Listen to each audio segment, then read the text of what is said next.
संवैधानिक न्यायपालिका ने शराब नीति घोटाले मामले में दिल्ली के मुख्यमंत्री अरविंद केजरीवाल को 28 मार्च तक ईडी की हिरासत में भेज दिया है। केजरीवाल समर्थकों से अनुरोध है कि वे धैर्य बनाए रखें। मरकज से जिन लोगों को निकाला गया था उसमें 536 लोगों को अस्पताल में एडमिट कराया गया है और 1810 लोगों को क्वारंटाइन में रखा गया, आइसोलेशन में रखा गया है। तो टोटल 2346 लोगों को मरकज से निकाला गया था। जैसे केजरीवाल सरकार कोविड में तबलीगी मरकज का अपडेट अलग से दिया करती थी, वैसे ही हम भी आपको अपडेट देते रहेंगे इंशाल्लाह। आज हम बात करने वाले हैं अरविंद केजरीवाल के बारे में, जिन्होंने दिल्ली की राजनीति में भूचाल लाया था। लोकपाल बिल आंदोलन में अन्ना हजारे का राइट हैंड कहे जाने वाले अरविंद केजरीवाल अन्ना हजारे और दीगर साथियों के साथ मिलकर लोकपाल बिल पास कराने और भ्रष्टाचार को खत्म कराने के लिए जोरदार विरोध प्रदर्शन किया था, जिसका फायदा बीजेपी को 2014 के लोकसभा चुनाव में मिला और वे सरकार बनाने में कामयाब हो गया। उस वक्त ऐसा लग रहा था जैसे इंडियन पॉलिटिक्स में बहुत बड़ा बदलाव आने वाला है। बच्चे बच्चे की जुबान पे अन्ना हजारे और केजरीवाल का नाम हुआ करता था। इसी लोकप्रियता का फायदा उठाकर अरविंद केजरीवाल ने 2012 में आम आदमी पार्टी के नाम से एक राजनीतिक पार्टी का गठन किया। इससे उनके गुरु अन्ना हजारे काफी नाराज हुए। 2013 में आम आदमी पार्टी ने दिल्ली विधानसभा का चुनाव लड़ा और 15 साल से चली आ रही शीला दीक्षित की सरकार को सत्ता से उखाड़ फेंकने में कामयाब हो गई और अरविंद केजरीवाल दिल्ली के सीएम बन गए और अपने प्रस्तावित भ्रष्टाचार विरोधी कानून के लिए समर्थन जुटाने में नाकामयाब रहे और उन्हें 49 दिनों बाद इस्तीफा देना पड़ा।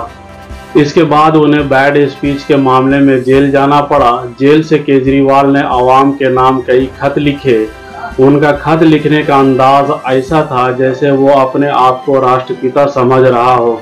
उसके बाद आम आदमी पार्टी ने 2014 के लोकसभा चुनाव में लगभग सभी सीटों से अपने कैंडिडेट उतारे और वोट कटवा का अहम रोल निभाया, जिसका नुकसान कांग्रेस को हुआ और बीजेपी ने इस मौके का भरपूर फायदा उठाया। 2015 के दिल्ली विधानसभा चुनाव में केजरीवाल ने हिंदू मुस्लिम एकता का इमोशनल कार्ड खेला और इसमें कामयाब भी हुए, जिसके एवज आम आदमी पार्टी ने भारी बहुमत से जीत दर्ज किया और इसके बाद 2020 के चुनाव में आम आदमी पार्टी फिर से विजय हुई और दिल्ली में सत्ता बरकरार रखी, जिसके बाद केजरीवाल ने लगातार तीसरी बार दिल्ली के मुख्यमंत्री के रूप में शपथ लिया।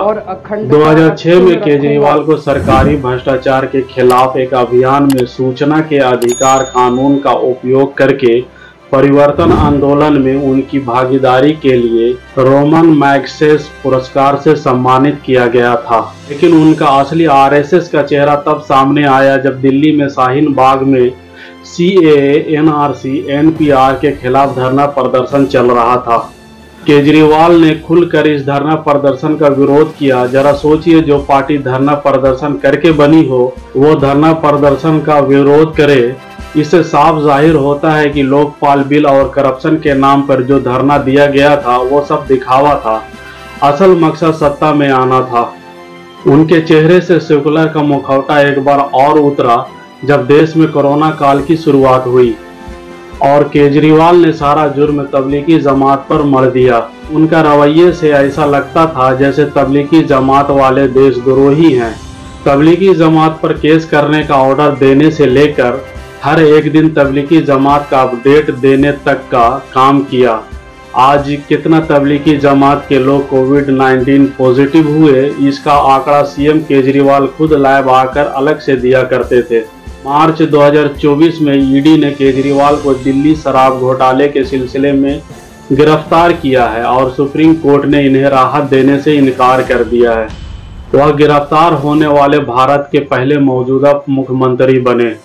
उन पर आरोप लगाए गए हैं कि अरविंद केजरीवाल ईडी अधिकारियों पर जासूसी करा रहे थे।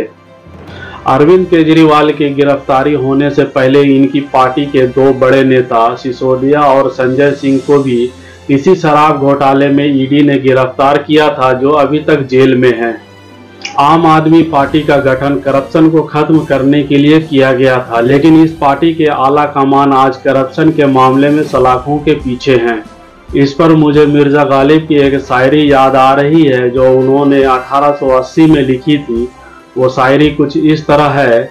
बंद कराने आए थे तवाइफों के कोठे, बंद कराने आए थे तवाइफों के कोठे, मगर सिक्कों की खनक देखकर खुद ही नाच बैठे। अरविंद केजरीवाल के अरेस्ट होने के बाद कुछ लोग सड़कों पर धरना प्रदर्शन करने लगे, जिसमें कुछ मुसलमान भाई भी नजर आ रहे हैं। बहुत अफसोस होता है ऐसे नाअहलों पर। अक्लमंद इंसान कभी भी एक बिल से बार बार नहीं डसा जाता। मैं इनसे इतना ही कहना चाहता हूं कि रमजान का मुबारक महीना चल रहा है, आप अपनी कीमती वक्त इबादत में लगाएं। अगर इस विरोध प्रदर्शन में अरेस्ट हो गए तो हिंदू भाइयों को 2-4 दिन में जमानत मिल जाएगी और आपको इस सेकुलर देश में यूएपीए के तहत सालों तक जेल की हवा खानी पड़ेगी। इतनी जल्दी दिए हुए जख्म को भूलना नहीं चाहिए।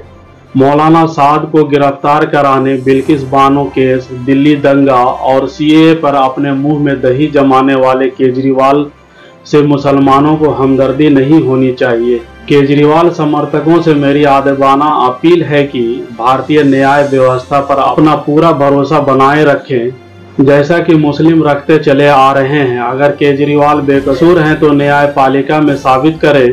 संवैधानिक न्यायपालिका में केजरीवाल को अपनी बेगुनाही साबित करने में हर्ज क्या है। मुसलमान तो 20-20 साल तक जेल में बंद रहकर अपनी बेगुनाही साबित कर रहे हैं। मुसलमानों ने कभी न्याय व्यवस्था पर सवाल नहीं उठाए। केजरीवाल समर्थक को भी धैर्य बनाए रखना चाहिए, हुड़दम नहीं करना चाहिए।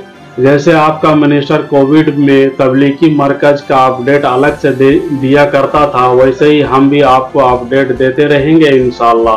कानून सबके लिए बराबर है, चाहे वो शर्जिल इमाम हो या उमर खालिद हो या गुलसिफा फातिमा हो या चुने हुए सांसद आजम खां या महाराष्ट्र सरकार में मंत्री नवाब मलिक। ऐसे ही दिल्ली के मुख्यमंत्री अरविंद केजरीवाल के लिए भी कानून बराबर है।